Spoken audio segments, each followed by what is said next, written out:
Good morning বন্ধুরা, good morning from আমার পাড়া। হ্যাঁ, এখন সময় হচ্ছে বেলা 12:15 বাজে। আমি কাজে বেরোচ্ছি। হ্যাঁ, বেলা 12:15টায় কাজে বেরোচ্ছি। আর ট্রিপের ডিটেলসটা তোমাদের একটু পরে বলছি, কারণ ফার্স্ট যে প্যাসেঞ্জারটা আমি পেয়েছি না, সে তো ক্যান্সেল করে দিলে এক্ষুনি।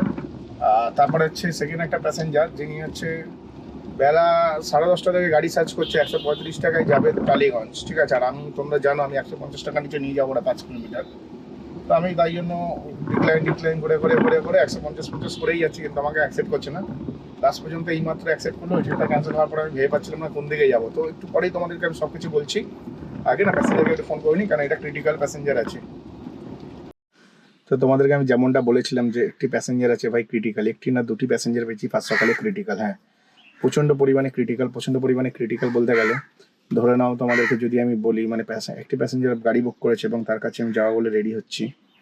ঘর থেকে বেরিয়ে গেছি গাড়ি নিয়ে, তোমরা যেমনটা আমাকে দেখছো আমি গাড়িতে বসে আছি, গাড়ি নিয়ে ঘর থেকে বেরিয়ে গেছি। বেরিয়ে যাওয়ার পর ভাই ক্যান্সেল করে দিচ্ছে, প্রায় বলাকার কাছাকাছি চলে গেছে, তখন গিয়ে ক্যান্সেল হয়ে গেছে। তারপরে ভাবলাম যে এই ট্রিপটা আছে এখন, এই ট্রিপটাতে রিকোয়েস্ট পাঠায় বলে আরেকটি ক্রিটিক্যাল ট্রিপ দেখতে পাচ্ছিলাম, যেটি ভাই সকাল 10:30 থেকে গাড়ি ট্রাই করছে, 135 টাকায় যাবে হচ্ছে তোমার 5 কিলোমিটার রাস্তা গল্ফ গ্রিন, ঠিক আছে। তো তোমরা সবাই জানো ভাই আমি 135 টাকায় প্যাসেঞ্জারকে কোনো মতেই নিয়ে যাবো না, কেন 5 কিলোমিটারের রেট হচ্ছে 150 টাকা। তো 150 টাকা না দিলে আমি নিয়ে যাবো না, এটা হচ্ছে আমার রুলস, ঠিক আছে। তো যাই হোক, এটা হচ্ছে আমার রুলস ছিল। তারপরে আমি কি করলাম, আমি বললাম ঠিক আছে দেখা যাক কতক্ষণে আমি নেক্সট ট্রিপ পাই বলে সঙ্গে সঙ্গে আমার গলির মুখের কাছে এসে গেছে, ভেবেছিলাম বাড়িতে গাড়ি ঢুকিয়ে দেবো, সেই সময় আরেকটা ট্রিপ দেখতে পাই এবং প্যাসেঞ্জারকে আমি ফোন করি। ফোন করে প্যাসেঞ্জারকে আমি পেয়ে যাই যে আমি আসছি, আমি গেটের সামনে আছি, আপনি ফ্ল্যাট নাম্বারটা বলুন। ব্যাস, আমি এখন হাউজিংয়ে দাঁড়িয়ে আছি আর ট্রিপ ক্যান্সেল, ঠিক আছে। তারপরে এখন আমি আরেকটা ট্রিপে গেছি, প্যাসেঞ্জারকে একটু ফোন করে নিই।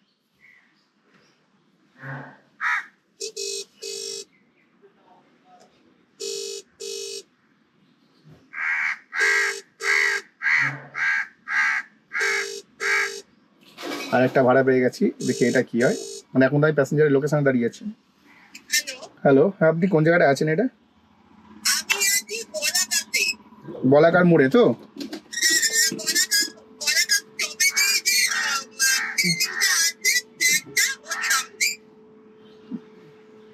কি ফ্ল্যাট বললেন?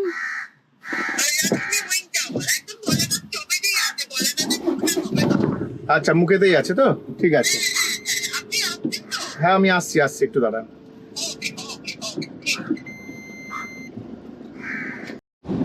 তো যেমনটা তোমাদের বললাম, ফার্স্ট ট্রিপে প্যাসেঞ্জারটা অতিরিক্ত ছ্যাচড়া ছিল এবং আমি ছ্যাচড়া প্যাসেঞ্জারদের নিই না। আমার প্রথম ট্রিপে মনে হয়েছিল ছ্যাচড়া, এবং সেকেন্ড ট্রিপে যখন আমি গাড়ি স্টার্ট করলাম তোমাদের বললাম যে এই প্যাসেঞ্জারটা ছ্যাচড়া, 135 টাকায় গাড়ি সার্চ করছে অনেকক্ষণ ধরে, প্রায় 1.5 ঘন্টা ধরে। কারণ এখন বাজে হচ্ছে 12:15, ঠিক আছে।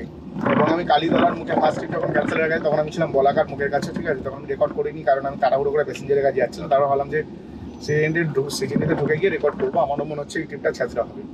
তো কালীতলার মুখে চলে এসেছি, মানে আমার বাড়ির মুখে চলে এসেছি। এসে ভাবছিলাম গাড়িতে ঢুকে দেবো, তখন আমি রিকোয়েস্ট পাঠাই হাউজিংয়ের ট্রিপটাতে।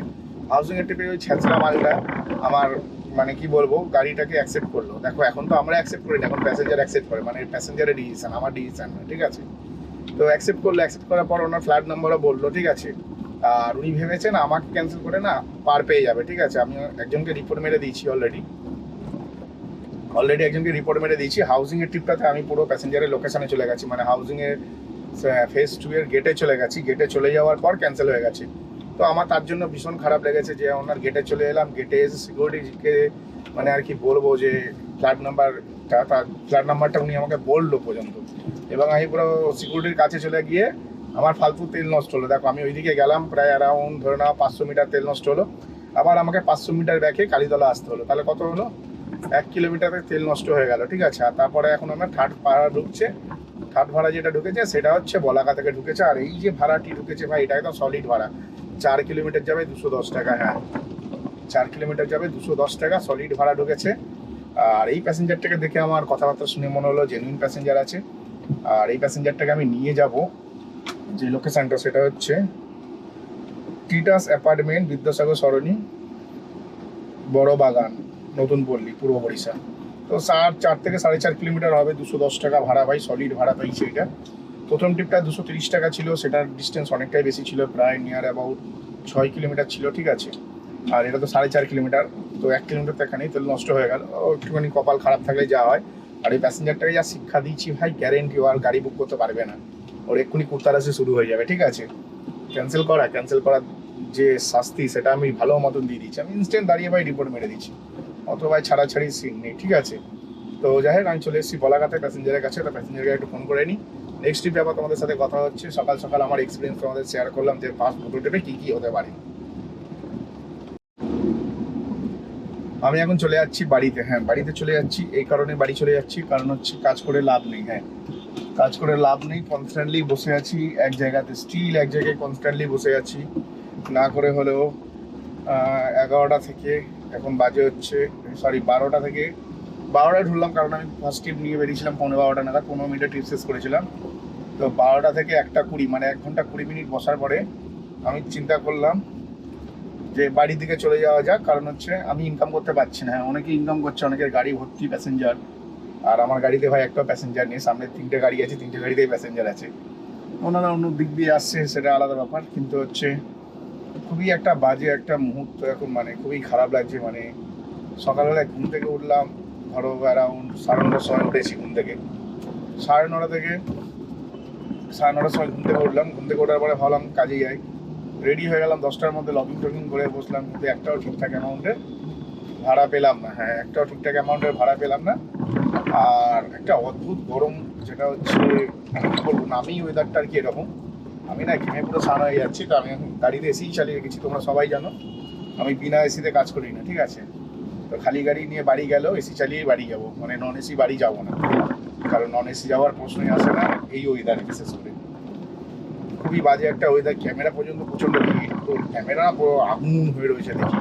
আর আমি যে জায়গাটা দাঁড়িয়েছিলাম সেই জায়গাটাতে একটা গাছ নিয়ে, আমাদের শহরে না গাছের ভীষণ অভাব, ভীষণ গাছের অভাব, তার জন্য এত টেম্পারেচার উঠে গেছিলো। এবছরে 45 ডিগ্রি চলে গেছিলো। ঠিক আছে, তো গাছ লাগানো খুবই জরুরি।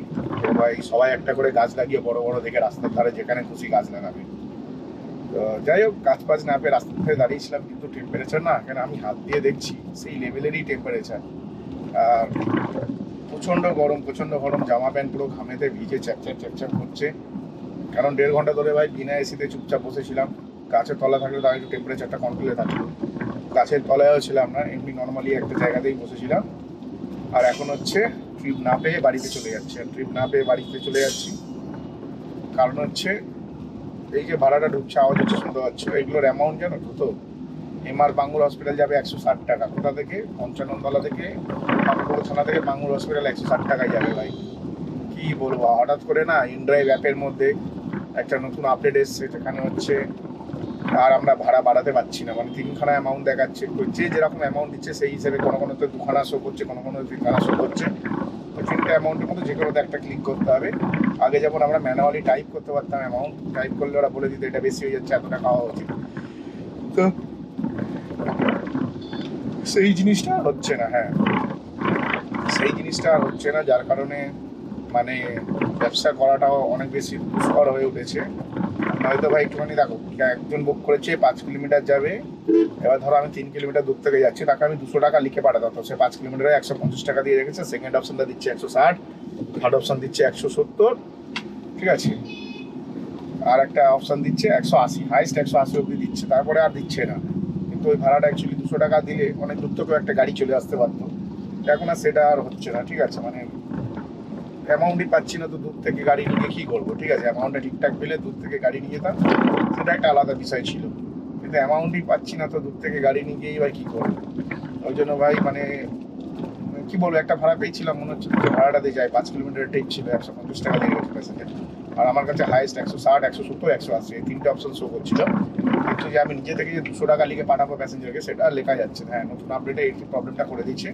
আর এই প্রবলেমটা করেছে ভোটের দিন থেকে। হ্যাঁ, ভোটের দিন থেকে জানি না দিদির সাথে রফা হয়েছে কোম্পানির, না মোদির সাথে রফা হয়েছে যে এরকমভাবে দিতে হবে কাস্টমারকে কম টাকায় গাড়ি, বুঝতে পারছি না। হ্যাঁ, তবে এরকমভাবে যদি গাড়ি চালাতে হয়, সত্যি কথা বলতে গাড়ি বন্ধ করে দেবো, সরকার গাড়ি প্রোভাইড করবো। আমরা গাড়ি সরকারি গাড়ি প্রোভাইড করুক, যেখানে সরকার নিজে কমার্শিয়াল গাড়ি কিনবে, কিনে ড্রাইভার রাখবে, ব্যবসা করবে, প্লাস সেই পয়সায় সরকার খাবে এবং ড্রাইভারকে দেবে এবং গাড়িকেও খাওয়াবে, মানে গাড়ির যে মেনটেনেন্স কস্ট। তো সরকার নিজের টাকাতেই করুক এইগুলো, আমাদের টাকায় না। ঠিক আছে, তো সেগুলো না সরকার নিজের টাকাতেই করুক, আমাদের টাকায় না। কারণ আমি একটা জিনিস খেয়াল করে দেখলাম যে যেদিনকারে ভোট, ঠিক আছে, ভোটের দিনই হঠাৎ করে দেখছি যে অ্যামাউন্ট বাড়াতে পারছি না, কারণ ভোটের দিন আমি ভোরবেলা থেকে উঠি এবং দেখি এক ব্যক্তি যাবে 110 টাকায় 5 কিলোমিটার, ভাড়া বাড়াতে যাচ্ছি, 10-এর পরে 20 টাকা অপশান আসছে, 30 টাকা অপশান আসছে, 40 টাকা অপশান আসছে, 150 বা 170 আমি লিখবো, সেটা আর পাচ্ছি না করতে। কারণ হচ্ছে ম্যানুয়ালি যে আমরা টাইপ করে ভাড়া বাড়াতাম সেটা আর ভাড়া বাড়ানো যাচ্ছে না।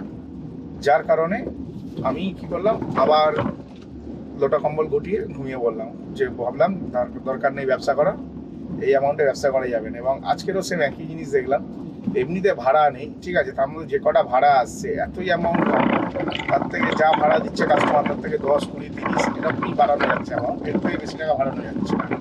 ধরে নাও কেউ যদি 10 কিলোমিটার যায় 300 টাকা ভাড়া হওয়া উচিত, সে ইচ্ছা করে 200 টাকা দিয়ে রেখেছে, তুমি ওই ভাড়াটা হাইস 240 বা 250 করতে পারবে, ওর বেশি করতে পারবে না।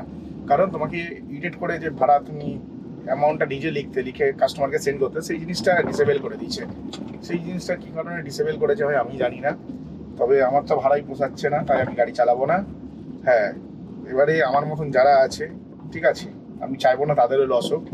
ভাড়াই যদি না পোষায় ভাই গাড়ি চালাবে না, গাড়ি বন্ধ করে দাও, সরকারের চর্বি এমনিই করে যাবে, ঠিক আছে, সরকারের কত চর্বি আছে না, এমনিই গলে যাবে। কারণ হচ্ছে আমাদের সরকার অলরেডি দিনায় ডুবে আছে, সেখানে হচ্ছে বিজনেস করে যে খেয়ে প্রফিট করবে সেই বিজনেসের জায়গাটুকু মেরে দিচ্ছে দিনের পর দিন, ঠিক আছে।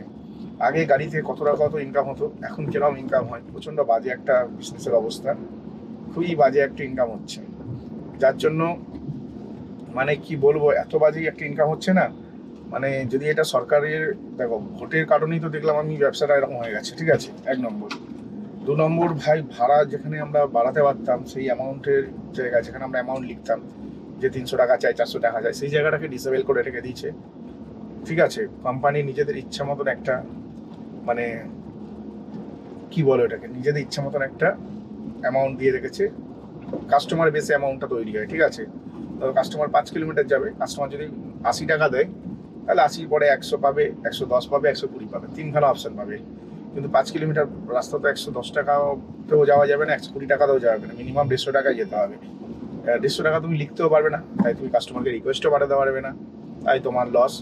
এবং প্রচুর এরকম ড্রাইভার আছে যারা গাড়ি কিনে ফেসে আছে, কম টাকায় কাজ করে দিচ্ছে। কেন করে দিচ্ছে, তারা জানে গাড়ির লোন দিতে হবে, এই সেই, তো বিভিন্ন রকমের ব্যাপার আছে, যার কারণে না মানে গাড়ি চালানো প্রচণ্ড প্রবলেম হয়ে যাচ্ছে।